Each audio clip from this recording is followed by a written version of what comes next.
Assalamualaikum. Waalaikumsalam. Salam masih bang. Api marah suara. Yo api, karena api aku merem-merem tuh bang. Emosi ayo marah. Saya setuju. Assalamualaikum warahmatullahi wabarakatuh. Ketemu saya Gadul Lapon Delok. Hari ini sudah masuk hari Jumat. Kalau kita masih tunggu edaran pemerintah, kemungkinan minggu kita sudah merayakan hari raya Idul Fitri. Jadi tinggal sedikit, semoga teman-teman yang melaksanakan ibadah puasa di bulan Ramadan tetap fokus, tetap khusyuk sehingga mendapatkan pahala di sana. Amin. Hari ini kita, ini saya lagi mencoba dua kamera handphone, satu di sini satu di sini. Kenapa kemarin? Karena kita sempat take, ternyata ada kendala. Jadi nanti saya ingin lihat mana yang lebih bagus dan mana yang filenya lebih kecil. Karena saya info aja sebetulnya, kita dikejar waktu, video harus tayang banyak per hari, ada yang kadang 2 dan 3 video kita upload. Kita terkendala PSBB, saya di sini di rumah take video sendiri, proses editing itu harus ke Mas Dwi. Kita susah untuk bertemu karena ada PSBB peraturan, otomatis saya harus upload file dulu. Jadi saya lagi mau coba ini file mana yang paling kecil agar nanti mempercepat proses saya upload. Mas Dwi masih download lah, di kemarin tuh sempat ada yang sampai 4 GB, 8 GB, akhirnya membutuhkan waktu seharian. Itulah juga akhirnya saya bikin video juga harus pendek-pendek. Itu sih. Oke, kembali ke topik. Hari ini kita membahas perihal apa ya? Tarik pusoko, penarikan pusaka.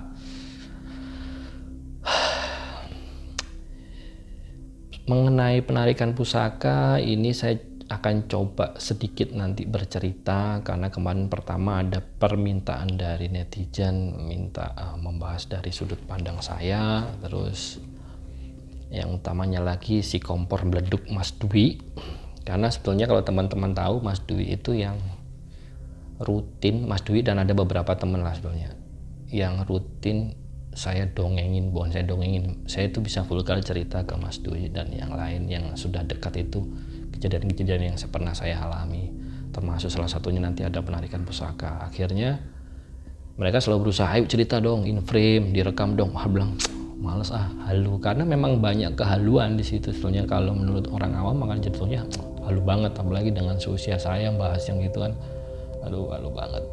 Cuma kemarin saya setelah melihat 2 video dari Pak Arya sama Mas Adi, saya ngelihatnya itu apa ya, oh iya ya, kalau ternyata saya berbagi tapi disisipkan pesan mungkin malah justru bisa mencegah agar tidak terjadi atau menjadi pengalaman yang bisa atau manfaat yang bisa diambil buat teman-teman semuanya. Tapi tetap saja saya untuk memulai itu susah sebenarnya kalau cerita seperti ini. Kemarin tuh ada yang Bang Goib, kemudian ada sekarang penarikan pusaka, ini Mas Dwi dan teman-teman dekat beberapa yang kompor beleduk. Kita akhirnya ya udah, yang kemarin itu yang pernah kita cerita itu, yang pernah terjadi itu udah ceritain. Tak pikir-pikir ya udahlah, akhirnya saya cerita. Oke itu. Oh iya, terima kasih sebelumnya buat Mas Adi sama Pak Arya videonya. Buat teman-teman yang belum tahu siapa Mas Adi, saya itu ketemunya Mas Adi itu justru Mas Adi di Malang, cuma saya ketemunya di Jakarta. Orangnya memang agak susah bicara Mas Adi, tapi kalau teman-teman pengen tahu Mas Adi itu orang bisa. Jadi hostnya teman-teman yang kemarin di Bang Goib, yang sebelumnya lah dan yang Tanah Jawa segala macam itu, Mas Adi itu bisa, Mas Adi itu peka sebetulnya. Mas Adi itu bisa. Pertama kali ketemu saya di Jakarta itu lucu ceritanya, sedikit aja ini ya. Ketemu itu waktu itu saya nginep di hotel apa ya, Viv Hotel atau apa di Supomo Jakarta. Mas Adi itu ada dengan rombongan datang, tiba-tiba ujung-ujung datang saya, Mas Gado ya, terus dia langsung tiba-tiba nembak, Mas Gado gini ya, Mas Gado ada ini ya. Wih, tembakannya itu pas, tiba-tiba terus langsung dia, "Mas, ini ada saya next ada kamar gratis 2 malam, pakai aja." Dikasih sama Mas Ardi. Itu ceritanya kenal Mas Ardi pertama kali. Terus saya masih kaget. Habis itu cuma ketemu ngobrol malam paling sekitar 2 jam karena sudah di atas jam 12 waktu itu, sempat ngopi di luar gitu kan. Di luar hotel, maksudnya di lobi tapi di belakangnya kan ada. Di outdoor lah maksudnya. Itu terus ketemu lagi di Malang. Di Malang waktu saya ketemu sama kakak kelas saya SMA yang memang dia komunitas apa ya, keris dan segala macem. Ketemu Mas Adi, lagi-lagi Mas Adi itu, "Mas, yang ini sih kok ada orang bentuknya ini ya." Wih, orangnya jago ternyata, memang peka. Saya malah nggak bisa, Mas Adi malah tahu. Jadi biar teman-teman tahu, makanya Mas Adi akhirnya saya pikir, saya suruh, "Udah bikin channel sana bikin channel sendiri, nanti tak upload di Lapon Delok khusus dirimu, aku nggak usah in frame." Saya pikir karena ya siapa tahu dengan gaya, kan masih muda, Mas Adinya masih muda, siapa tahu dengan itu lebih bisa terbuka bercerita. Kalau saya kan banyak tertutup-tutup. Oke, itu basa-basinya. Terima kasih buat Mas Ardi dan terima kasih buat Mas Dwi dan teman-teman kaum perbleduk. Oke, bercerita mengenai penarikan pusaka. Sebelum nanti saya membahas apa sih penarikan pusaka itu, memang benar bisa. Ini tipuan atau nyata, ini hal yang baik atau tidak baik. Oke. Sebelum itu saya ingin mendongeng kehaluan saya yang pernah saya ceritakan ke teman-teman termasuk Mas Dwi. Mas Ardi malah belum saya ceritain. Jadi itu yang paling dekat ini soal penarikan pusaka ya. Paling dekat ini pengalaman, silakan nanti diambil hikmahnya kalau ada. Nanti saya juga coba simpulkan di belakang. Jadi yang paling dekat itu terjadi di Bali. Jadi itu terjadi sekitar tahun lalu, bulan kalau nggak salah, saya lupa ketemu pertama kali dengan beliau itu ketemu bulan Agustus September sebenarnya, September. Jadi September saya ada project di Bali, tepatnya di Pantai Keramas. Pantai Keramas itu masuk Kabupaten Gianyar. Project itu panjang sebetulnya. Jadi itu kunjungan saya di project pertama kali. Waktu mau bangun cold storage, karena saya kan bidangnya di pendingin. Di sana saya bikin story, upload Pantai Keramas ceritanya siang-siang waktu di project. Udah jebret, saya di project, namanya orang project kan teman-teman tahulah di lapangan. Jadi Pantai Keramas itu dari jalan raya yang bypass Gianyar ke Denpasar itu, dia masuknya jalannya panjang sebetulnya sampai ke pantai. Saya cuma upload aja di dekat pantai situ. Entah bagaimana ternyata ada netizen yang follow saya yang ngelihat beliau ini orang Bali, dan ternyata beliau ini lagi ada halangan. Beliau DM saya nggak baca karena DM yang masuk kan banyak, saya nggak baca, dan karena saya memang sibuk di project. Kemudian tiba-tiba sekitar jam 7 malam, jadi jalan Keramas itu panjang, project saya di sini, saya lagi jalan malam-malam itu lampu mati ceritanya. Akhirnya saya jalan,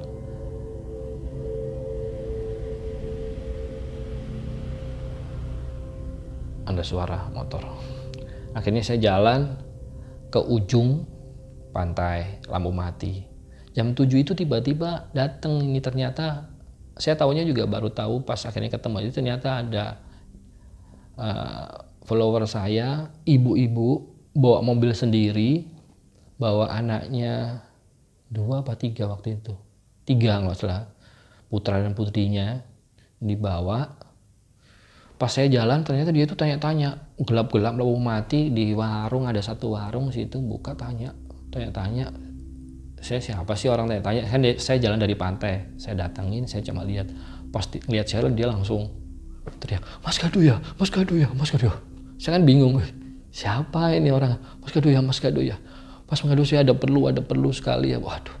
Akhirnya saya tarik lah, minggir, karena di situ warung kan rame. Meskipun mati lampu tapi kan ada penerangan sederhana darurat dan banyak orang duduk di situ kan, saya nggak enak, saya tarik, saya minta parkir agak jauh aja, saya datengin, saya ngobrol. Ternyata singkat cerita, beliau itu cerita bahwa beliau itu diberikan sebuah pusaka barang satu set, nggak hanya keris, banyak, ada keris, ada apa, waktu itu juga banyak, saya juga cuma ngelihat sekilas, bahwa beliau ini diberikan bahwa ini adalah barang tarikan dari guru spiritualnya. Beliau bilang dari dia punya guru spiritual namanya Balian lah, Balian udah dibalikan orang yang bisa itu dari Balian, bahwa ini semua benda-benda ini adalah benda-benda dari leluhur yang ditarik, dibantu, yang narik bukan beliau, jadi Baliannya yang dibantu menarik pusaka ini yang memang hak dan diberikan ke ibu ini, ceritanya gitu.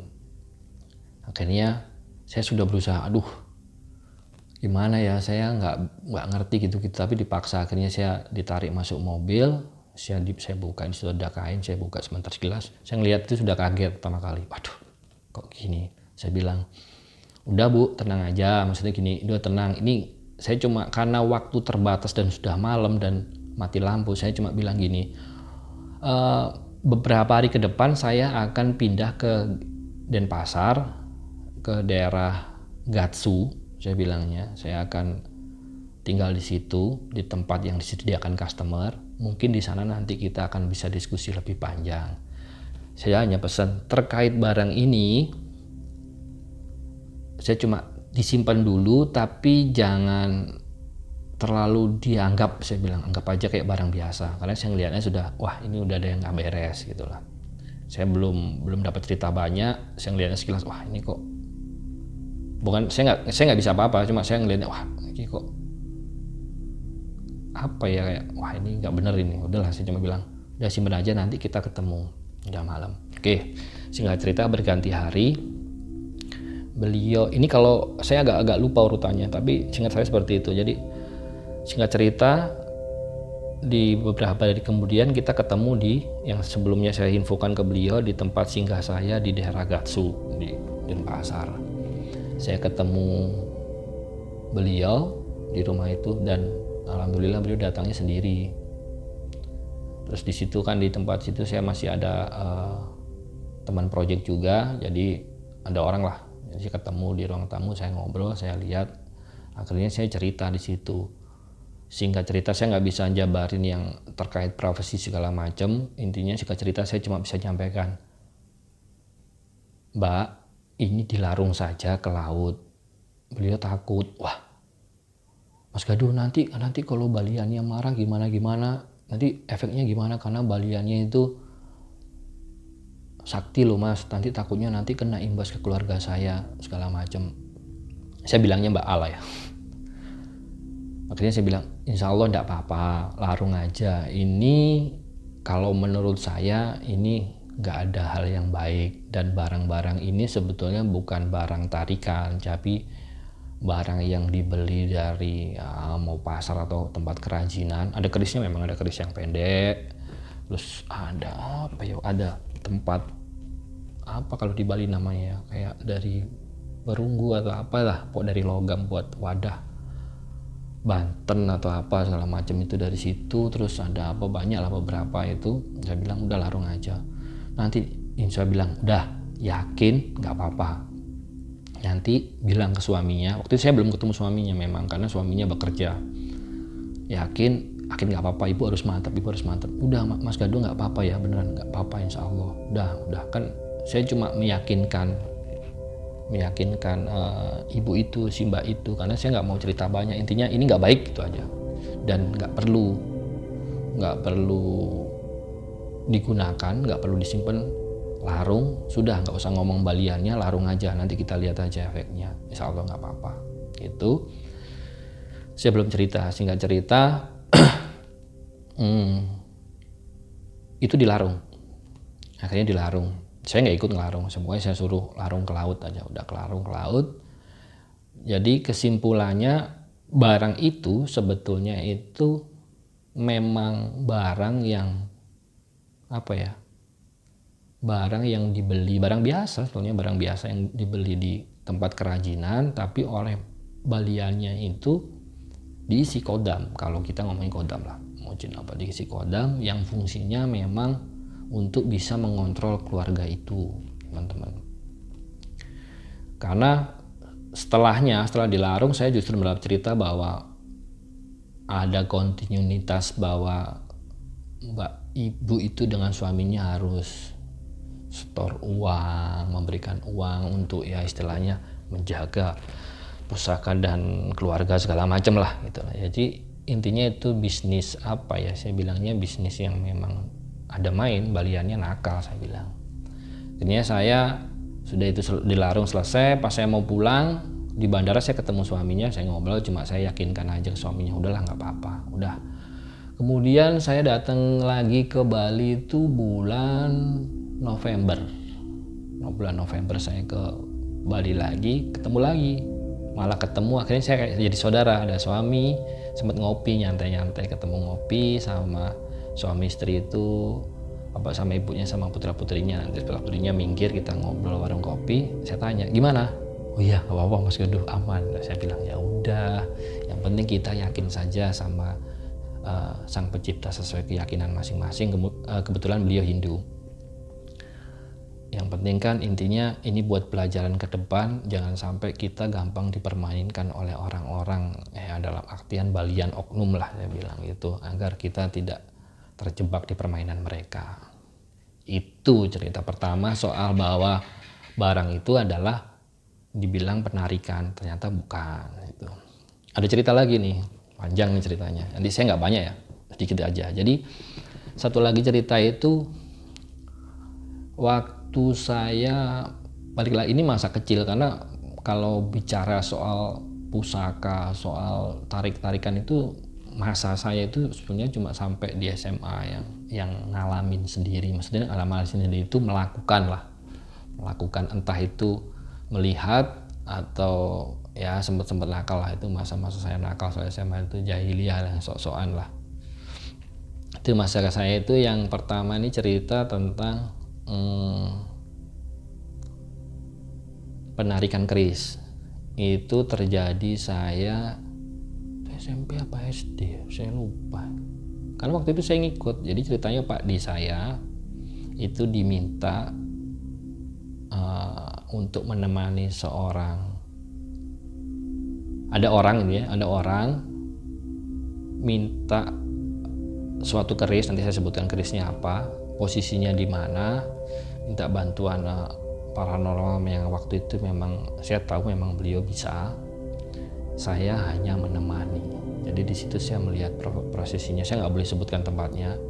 Intinya tempatnya itu kayak ada di Jawa Timur ada pohon, bukan pohon beringin, pohon apa ya itu? Dia itu pohon isinya batu-batu, kayak batu ini loh teman-teman, batu yang kayak bekas letusan gunung yang ada di aliran sungai biasanya gede-gede, tapi itu nggak ada sungai, itu batunya numpuk banyak, terus dekat situ ada sumber kali ya, bukan telaga, jadi cuma saat itu saya ngeliatnya cuma sumbernya segini lah diameternya, cuma segini, kubangan di situ, mereka ada prosesi tarik di situ, prosesinya panjang, singkat cerita aja ini setelah ditarik, ternyata waktu itu saya ngelihatnya, akhirnya saya taunya setelah SMA namanya, waktu itu saya cuma ngelihat, oh ini keris, dan keris itu ternyata fungsinya saat itu dan informasi yang saya dapat yang memang saya juga ngelihat sekilas itu isinya itu kayak dibilang tuyul bisa juga, tapi apa ya, kayak ya jin tuyul lah ya, tapi sepasang, tapi dia pakai mahkota lah, kayak mungkin raja atau ratunya tuh, dan ternyata memang fungsinya memang untuk rezeki kekayaan. Singkat cerita saya tahu bahwa namanya Umyang Jimbe. Saya tidak bilang ini Umyang Jimbe versi aslinya atau seperti apa, yang pasti itu saya bilang penarikannya betul, nyata, real, dan memang isinya itu jin yang memang digunakan untuk proses proses penarikan kekayaan, tapi ya sifatnya kurang baik. Namanya umbiang jibe yang isinya ternyata raja dan ratu tuyul sepasang. Itu orangnya kayaknya jadi orang kaya, memang orang kaya, terkenal lah, cukup terkenal di Jawa Timur, orang kaya akhirnya, sampai anak turunnya juga masih. Itu ceritanya akhirnya banyak beredar. Beredarnya orang tapi nggak tahu, dibilang dia punya sesuatu yang bisa, ada yang bilang pesugihan, cuma saya tahu persisnya itu memang dia mendapatkan umbiang jimbe. Jadi bentuknya itu keris yang kayak ada, waktu itu saya ngelihatnya sih kayak ada orang kecil dua di bawahnya itu. Akhirnya saya sempat cari-cari tahu umbiang jimbe itu kan sebetulnya, kalau umbiang jimbe kan versinya, kalau kita ngomong versi sejarah itu kan versi pembuatan dapur, khas pembuatan empu umbiang ya. Empu umbiang itu kan anaknya Mpu Supo Mandrangi. Mpu Supo Mandrangi itu pembuat keris sengkelat, dapur sengkelat pertama kali Mpu Supo Mandrangi, kalau nggak salah sengkelat, kalau nggak salah ya sengkelat, ya nggak salah lagi ada Nogosostro Sambu Inten, terus ya Nogosostro Sambu Inten itu ini Mpu Supo Mandrangi. Itu singkat cerita seperti itu. Dan ternyata fungsi keris itu adalah untuk menarik kekayaan. Isinya memang raja dan ratu tuyul. Kalau ngeliatnya tuyul sih, kayak tuyul itu. Orangnya kaya, sampai sekarang kaya. Karena orangnya udah meninggal. Akhirnya prosesnya, saya nggak ngikutin prosesnya apakah setelah itu nanti ada apa, karena saya udah ngeliatnya wah suka bener itulah waktu itu. Kayak kali itu saya ikutnya juga karena penasaran, diajak pade saya, ayo lihat itu. Pade saya sekarang juga sudah almarhum. Pade saya juga karena pade saya itu gini, posisinya waktu itu sebagai orang kepercayaannya, orang yang minta untuk mewakili menemani paranormalnya, itu aja. Akhirnya saya juga nggak ada ngikuti, cuma saya tahu bahwa oh ini loh. Akhirnya setelah saya agak dewasa saya tahu oh ini loh umbiang jimbe, isinya itu ono ratu mbek rojo tuyul. Wah yang ampuh itu memang kayak gitu ternyata. Jelek, kerisnya jelek, cuma kayak ada tuyul kembar, kalau enggak gundul-gundul lah di kerisnya ini. Dan umbiang jimbe itu pendek-pendek aja ya, nanti panjang-panjang bahaya. Terkait itu sebetulnya satu lagi saya mau bilang bahwa memang kalau soal penarikan pusaka itu ada lagi cerita saya, bahwa saya kalau masa kehaluan saya, masa tingkat kehaluan saya yang paling jahiliyah itu, semoga jadi pengalaman buat teman-teman, itu memang masa saya SMA. Masa SMA saya itu bener-bener dulu itu punya barang yang saya bilangnya bukan narik sih, saya bilangnya datang ke tempat ada sesuatu, nggak maksa narik kok. Karena kalau narik kan kesannya pemaksaan, saya nggak maksa narik, dikasih suatu tempat. Banyak lah tempat tuh, saya dulu punya namanya Kulu Buntet, punya Lulang Belandoh, punya Walang Kopo, punya Pring Petuk, punya terus Wesi Kuning ada, siapa lagi itu, MD saya dulu pernah punya, saya taruh di guci kecil, batunya kayak sekacang hijau itu. RB saya punya, BK saya pernah ada.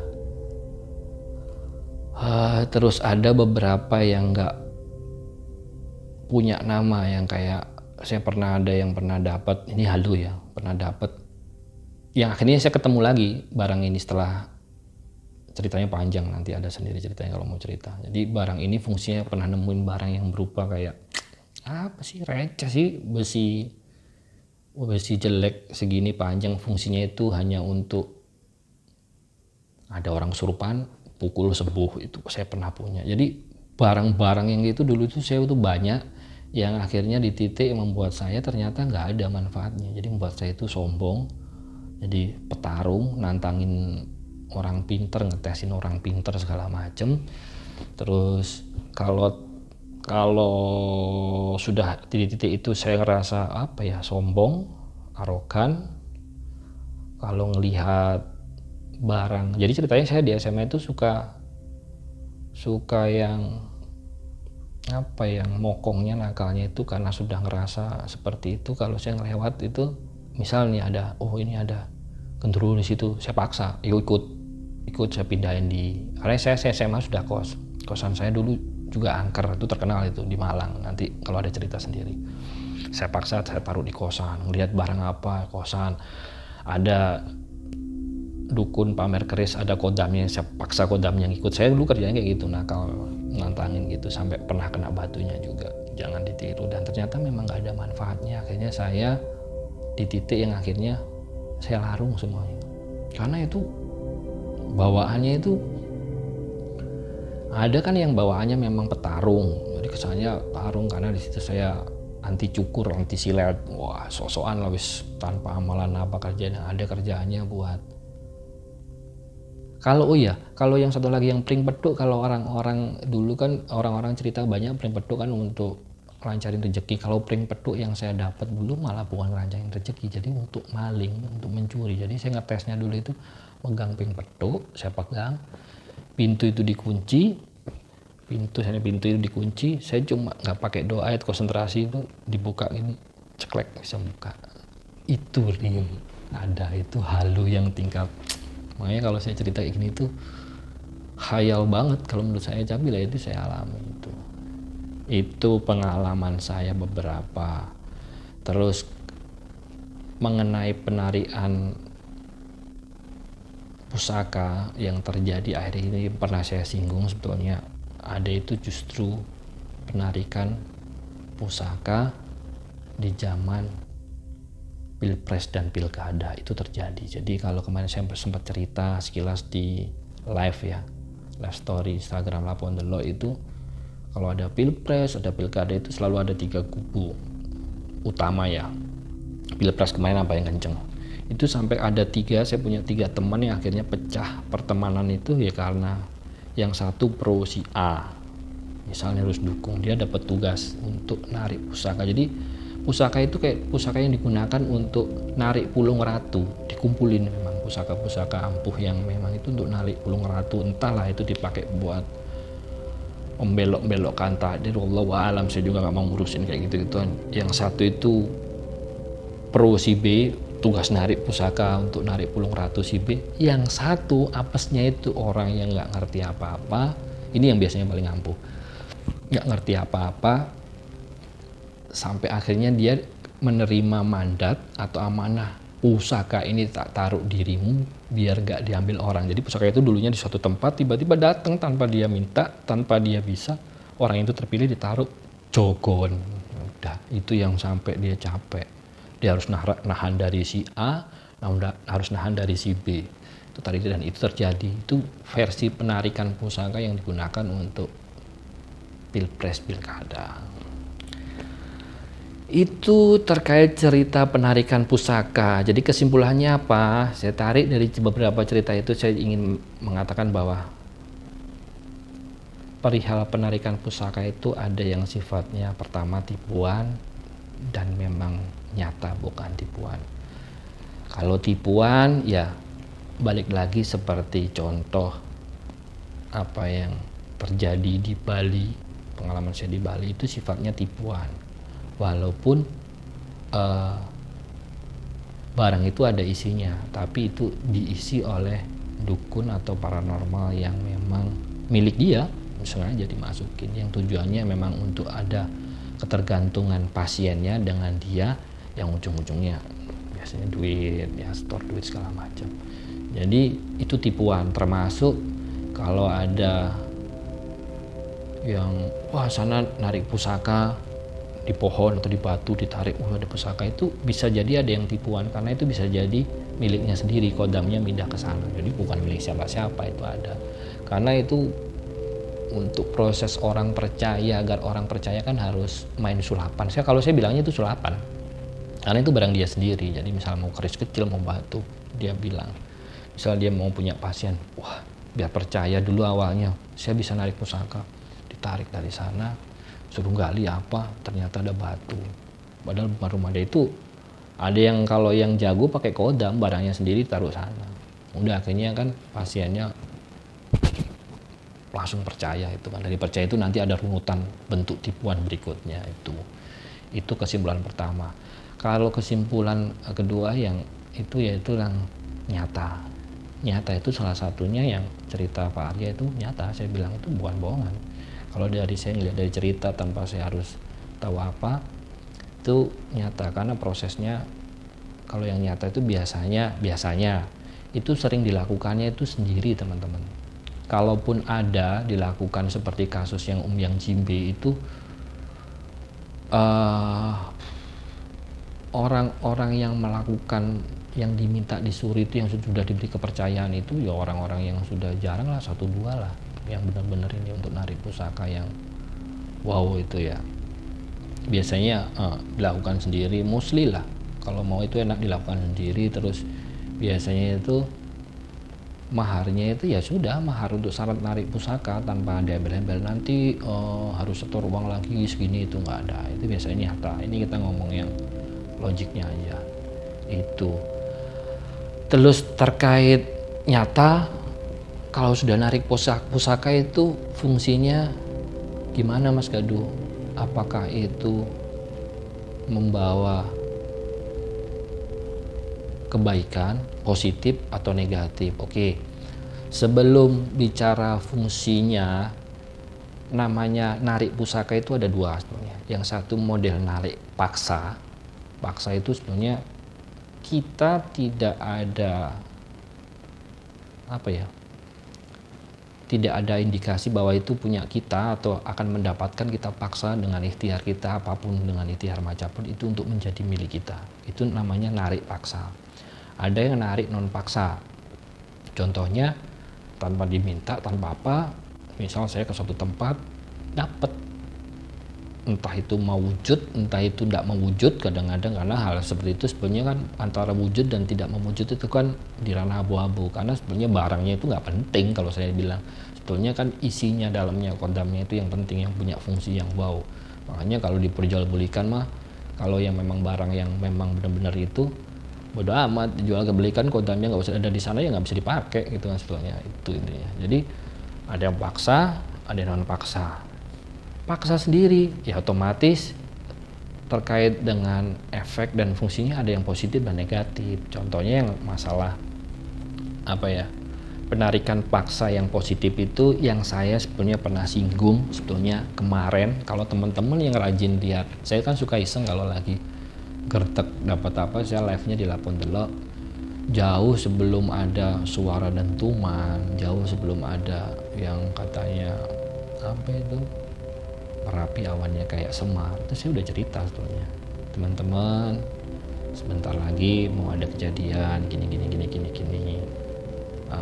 Mau dimulainya nanti mungkin ada di Bali. Akhirnya ada suara di Bali itu yang bunyi lonceng atau apa di Bali, di Pura Kelungkung itu. Saya sempat live lagi ada loh tanda-tanda gini. Akhirnya muncul dentuman, muncul Merapi itu. Saya nggak tahu duluan yang mana, saya malah nggak merhatiin, cuma saya bilang wah udah. Akhirnya saya sempat singgung waktu itu sebelum kejadian bahwa ini ada proses di mana orang-orang terpilih, bukan orang terkenal, bukan YouTuber dan segala macam, termasuk bukan saya, orang-orang yang terpilih yang memang ditugaskan untuk narik pusaka untuk dikembalikan menjadi tumbal tanah Jawa yang pernah dilakukan Syekh Subakir sebelumnya. Hubungannya sama itu sebenarnya. Pusaka itu di mana aja? Jadi ternyata pusaka itu yang dulu sudah tertanam itu sekarang mencuat kemana-mana karena versi beliau-beliau ini yang saya tanya-tanya. Karena orang biasa, mereka itu orang biasa. Bahwa itu hilang akibat, lepas dari situ akibat dari ketamakan, keserakan manusia yang ada di Indonesia. Wallahu a'lam, saya nggak tahu. Saya dapat seperti oke, terus mereka akhirnya pusaka itu kembali ke alam dan mereka bertugas menarik paksa untuk dikembalikan menjadi tumbal. Ada 9, waktu itu terakhir yang saya sempat live di story itu sebelum kejadian segala macam, ada 9. Yang 4 posisinya di pantai selatan, sudah ditarik 3 dan sudah ditanam, dikembalikan 3, salah satunya di Tidar yang efeknya nanti ada di Merapi itu adalah bukan di Merapinya, malah di Tidar. Dua-duanya itu, yang satu malah sudah dapat jatah itu di Bali, yang satunya di ujung Jawa Barat, yang ujung Kulon sana, yang akhirnya kemarin kejadian dentuman segala macam. Wallahu alam lah, saya nggak mau. Makanya saya waktu sudah cerita itu kayak Mas Dwi bilang, wah itu harusnya seru dong dibikin konten. Mosok dibikin konten. Ya saya mikirnya, tapi itu saya ceritain itu. Nah itu maksudnya contoh nyata fungsi positif. Kenapa itu ditarik? Memang orang-orang itu nggak minta, dia dapat tugas, memang dia bisa dapat tugas, harus meninggalkan keluarga, mereka harus tirakat berhari-hari, meninggalkan keluarga hanya untuk menunggu pusaka ini diambil, dikembalikan untuk numbalin tanah sini segala macam. Fungsinya buat siapa? Buat kita semua juga. Jadi itu terkait yang COVID-19 sih sebenarnya. Jadi memang ada ikhtiar secara medis, ikhtiar secara real, ada ikhtiar secara spiritual. Spiritual banyak, ada yang orang yang aliran seperti kita yang normal aja, ya kita berdoa dengan kepercayaan kita masing-masing, banyak-banyak berdoa semoga segera penyakit ini, wabah ini diangkat dari negeri kita. Orang yang punya kelebihan spiritual seperti itu, punya ikhtiar yang lain juga monggo, kita tidak bisa menghakimi itu. Cuma intinya kan tujuan mereka untuk baik. Itu yang paksa positif. Paksa yang negatif ya pasti ada. Dipaksa negatif efeknya karena pusaka sendirinya itu, pusaka atau apapun barang itu memang sifatnya negatif. Dipaksa ditarik, kayak kasus Yang Jimbe itu ditarik. Yang Jimbe itu bukan barang bagus kalau yang versi itu ya, kalau isinya yang Raja dan Ratu Tuyul, karena dipakainya kan untuk mencari rezeki, bukan di jalan yang ditentukan. Sudah, itu hukumnya tidak baik, sudah itu aja. Pasti itu nanti ada proses di mana transaksional antara kodam yang di dalam itu dengan pemiliknya, yang akhirnya berujung ke proses kesirikan. Pasti itu. Memang kerugiannya, negatifnya tidak terlihat, tapi akhirnya berkelanjutan. Bahkan event sampai tumbal segala macam lah, itu banyak. Itu non paksa sama, ada yang positif, ada yang negatif. Contohnya tadi cerita, dia itu gak ngerti apa-apa, ketimpa, suruh jaga pusaka biar nggak ditarik yang blok A sama blok B. Dia nggak maksa, dia tidak maksa untuk menerima pusaka itu. Dia nggak pingin juga, dia nggak pingin untuk terima itu. Cuma dia tiba-tiba dapat amanah itu untuk jaga. Kenapa? Kalau ditarik sama yang pro A nanti digunakan untuk macam-macam, mau bermain untuk narik pulung ratu. Sama B pun dia tugasnya jaga, wis didekepin tok, wis tiap malam kerjaan gitu. Capek bagi dia, capek, tapi itu amanah. Itu non dipaksa, dia dapat, fungsinya positif biar itu tidak disalahgunakan. Udah. Negatifnya ada juga, sama, tanpa diminta. Misalnya nih, contohnya kalau kasus saya itu, misalnya saya dapat apa ini barang, ternyata membuat saya jadi arogan, membuat saya jadi temperamental, sok jago, sok paling bisa, sok kuat. Belum lagi kalau yang saya dapat misalnya itu yang ujungnya yang bisa narik rezeki, membuat saya itu melupa kepada Sang Pencipta. Itu jadi non paksa, tiba-tiba diterima. Tapi yang negatif ya seperti itu, membuat kita mengalihkan darinya, dari Sang Pencipta. Itu negatif. Itu udah panjang saya cerita ini kayak. Itu salah satu cerita saya dan kesimpulan terkait penarikan pusaka. Bila ada salah kata itu murni kesalahan saya. Kalau ada kebenaran yang ada, itu juga titipan, bukan saya. Mungkin hanya saya fungsinya menyampaikan. Kalau ada hal yang negatif dari cerita ini, tolong jangan diambil. Jadikan ini pengalaman negatif saya dulu yang jelek terkait penarikan pusaka, jangan ditiru. Kita tuh hebat jadi manusia lah. Ternyata dari semua itu setelah saya larung itu lebih nyaman memang kita dari enak kita lama alif itu enak kita tetepnya kita ini ternyata mantepnya hati kita sama yang kuasa itu bisa memenangkan semuanya. Itu kalau ada manfaat alhamdulillah, itu aja. Itu saja dari saya. Selamat menunaikan ibadah puasa, mohon doanya, mohon dukungannya, semoga lapon delok bisa menyelesaikan waktu kejar tayang video-video berikutnya sebelum lebaran tentunya. Terima kasih semuanya. Wassalamualaikum warahmatullahi wabarakatuh.